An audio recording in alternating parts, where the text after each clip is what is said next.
नए नए इसमें मंत्रियों के त्यागपत्र नहीं होते हैं भैया, वो यूपीए गवर्नमेंट नहीं है, एनडीए गवर्नमेंट है। इस्तीफे नहीं होते। हम कहना चाहते झुकती है दुनिया, झुकाने वाला चाहिए। કેન્દ્રની 12 વર્ષ જૂની મોદી સરકાર અડગ કડક અને કોઈપણ દબાણ હેઠળ નમતું ન મૂકનારી, ભલે મામલો સીએએ એનઆરસી વિરોધનો હોય કે સંસદમાં સત્રની વચ્ચે 146 વિપક્ષી સાંસદોનું સસ્પેન્શન હોય કે પછી રાહુલ ગાંધીની સદસ્યતા રદ કરાવવામાં આવી હોય, સરકાર કોઈ વિરોધ સામે નબળી પડતી દેખાઈ નથી। કોઈ મંત્રી પર રાજીનામાનું દબાણ બન્યું તો એવું કહેવાયું કે ભાઈ અહીંયા રાજીનામા નથી થતા। મોદી સરકારના 12 વર્ષના ઇતિહાસમાં જે ક્યારેય નથી થયું એ આખરે થઈ ગયું છે। દેશના કેન્દ્રીય શિક્ષણ મંત્રી ધર્મેન્દ્ર પ્રધાને પોતાના પદ પરથી રાજીનામું આપ્યું। સોશિયલ મીડિયા પરથી શરૂ થયેલી કોકરોચ જનતા પાર્ટી એટલે કે સીજેપીના એક આંદોલને દિલ્હીની ગાદી હલાવી। પણ શું તમે એ જાણો છો કે વિદ્યાર્થી આંદોલને ધર્મેન્દ્ર પ્રધાનની ખુરશી છીનવી લીધી? એ જ ધર્મેન્દ્ર પ્રધાન 29 વર્ષ પહેલા પોતે પણ એક વિદ્યાર્થી નેતા તરીકે પેપર લીક સામે લડતા હતા।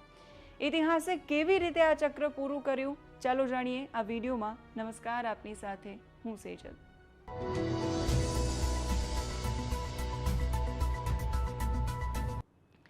વાત એમ છે કે 3 મે 2026ના દિવસે લેવાયેલી નીટ યુજી પરીક્ષામાં મોટા પાયે અનિયમિતતા અને પેપર લીકના આક્ષેપો થયા। આ મુદ્દે વિદ્યાર્થીઓ રસ્તા પર ઉતરી આવ્યા। જંતર મંતર પર છેલ્લા 35-36 દિવસથી સતત વિરોધ પ્રદર્શનો ચાલ્યા।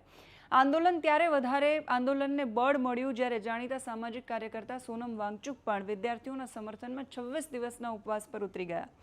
શરૂઆતમાં સરકારી વર્તુળો તરફથી એવું કહેવાયું કે રાજીનામું એ કોઈ ઉકેલ નથી, પણ 20 જુલાઈના રોજ સંસદ માર્ચ દરમિયાન વિદ્યાર્થીઓ પર થયેલા લાઠીચાર્જ અને સોશિયલ મીડિયા પર સરકાર વિરુદ્ધ ફાટી નીકળેલા ગુસ્સાને કારણે સરકારનું રાજકીય નુકસાન વધી રહ્યું હતું અને અંતે 25 જુલાઈ 2026ના દિવસે ધર્મેન્દ્ર પ્રધાને સોશિયલ મીડિયા પ્લેટફોર્મ એક્સ પર જાહેરાત કરી કે તેઓ દેશહિત અને વિદ્યાર્થીઓના ભવિષ્યને સુરક્ષિત કરવા માટે રાજીનામું આપી રહ્યા છે, જેથી કોઈ દેશ વિરોધી તત્વો આ પરિસ્થિતિનો ફાયદો ન ઉઠાવી શકે। હવે ચાલો સમયના ચક્રને 29 વર્ષ પાછળ ફેરવીએ। વર્ષ 1997માં ઓડિશામાં કોંગ્રેસની સરકાર હતી અને જાનકી વલ્લભ પટનાયક મુખ્યમંત્રી હતા, જ્યારે ભગવત પ્રસાદ મોહંતી રાજ્યના શિક્ષણ મંત્રી હતા। એ સમયે ઓડિશા બોર્ડની 12મા ધોરણની એટલે કે +2ની પરીક્ષાનું પેપર લીક થઈ ગયું, જેના કારણે સમગ્ર રાજ્યના લાખો વિદ્યાર્થીઓનું ભવિષ્ય જોખમમાં મુકાઈ ગયું અને ભારે આક્રોશ ફાટી નીકળ્યો। ભુવનેશ્વરમાં આવેલા સચિવાલય યુનિટ 5ની બહાર અચાનક 1500 જેટલા વિદ્યાર્થીઓ એ સમયે ભેગા થઈ ગયા। આ આંદોલન અખિલ ભારતીય વિદ્યાર્થી પરિષદ એબીવીપી દ્વારા બોલાવવામાં આવ્યું અને એના ઇન્ચાર્જ એના મુખ્ય હતા એબીવીપીના તત્કાલીન રાષ્ટ્રીય સચિવ અને ઉભરતા યુવા નેતા ધર્મેન્દ્ર પ્રધાન। એ દિવસે પ્રદર્શન શરૂઆતમાં બહુ જ શાંતિપૂર્ણ રીતે ચાલી રહ્યું હતું, પરંતુ અચાનક પોલીસે વિદ્યાર્થીઓ પર લાઠીચાર્જ શરૂ કર્યો। આ લાઠીચાર્જમાં ધર્મેન્દ્ર પ્રધાનને ગંભીર ઈજા થઈ, એમના શરીરે અનેક ફ્રેક્ચર થયા, એમને હોસ્પિટલમાં દાખલ કરવા પડ્યા અને પોલીસે એમની અટકાયત પણ કરી। આ લાઠીઓએ એમના ઈરાદાને વધુ મજબૂત બનાવ્યા। તમને પ્રશ્ન થશે કે આ આંદોલને ધર્મેન્દ્ર પ્રધાનની કિસ્મત કેવી રીતે બદલી? હકીકતમાં ધર્મેન્દ્ર પ્રધાનના પિતા દેવેન્દ્ર પ્રધાન પોતે ભાજપના શરૂઆતના સમયના મોટા નેતા હતા અને વાજપેયીની સરકારમાં મંત્રી પણ રહી ચૂક્યા હતા, પરંતુ ધર્મેન્દ્ર પ્રધાને પોતાની ઓળખ પિતાના નામે નહીં 1997માં પેપર લીક આંદોલનથી બનાવી। આંદોલન પછી તેઓ ઓડિશામાં વિદ્યાર્થીઓના હીરો બની ગયા। આ લોકપ્રિયતાને કારણે જ આંદોલનના બરાબર 1 વર્ષ પછી એટલે કે 1998માં સત્તાવાર રીતે ધર્મેન્દ્ર પ્રધાન ભારતીય જનતા પાર્ટીમાં જોડાયા।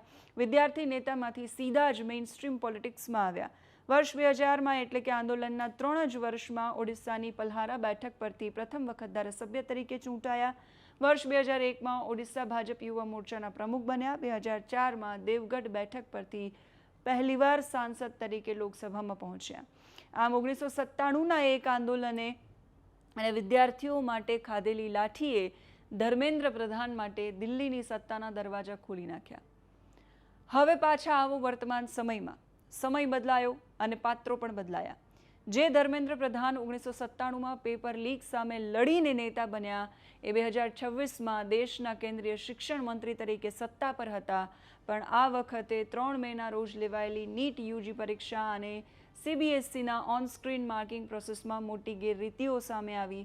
29 વર્ષ પહેલાં જે ગુસ્સો ઓડિશાના વિદ્યાર્થીઓમાં હતો એવો જ ગુસ્સો આજે દેશભરના વિદ્યાર્થીઓમાં ફાટી નીકળ્યો.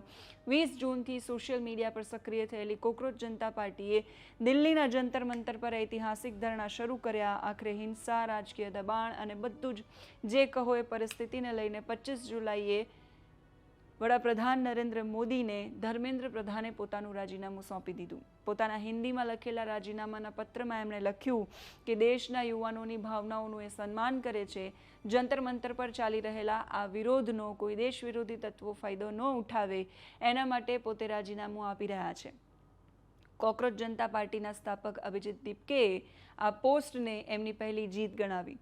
વિદ્યાર્થીઓનું આંદોલન હજુ પૂરેપૂરું સમેટાયું નથી કારણ કે એમની માંગણીઓ હજુ બાકી છે. પેપર લીકના તણાવમાં આત્મહત્યા કરી ચૂકેલા વિદ્યાર્થીઓના પરિવારોને 1-1 કરોડ રૂપિયાનું વળતર આપવામાં આવે.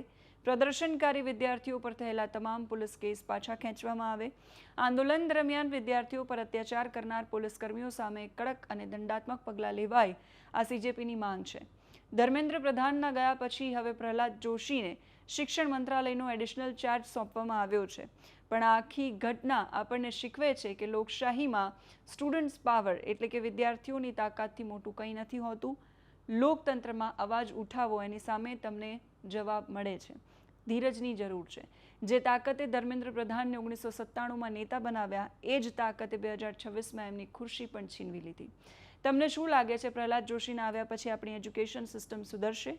કમેન્ટ કરો આ વિડીયોના કોમેન્ટ બોક્સમાં. નમસ્કાર.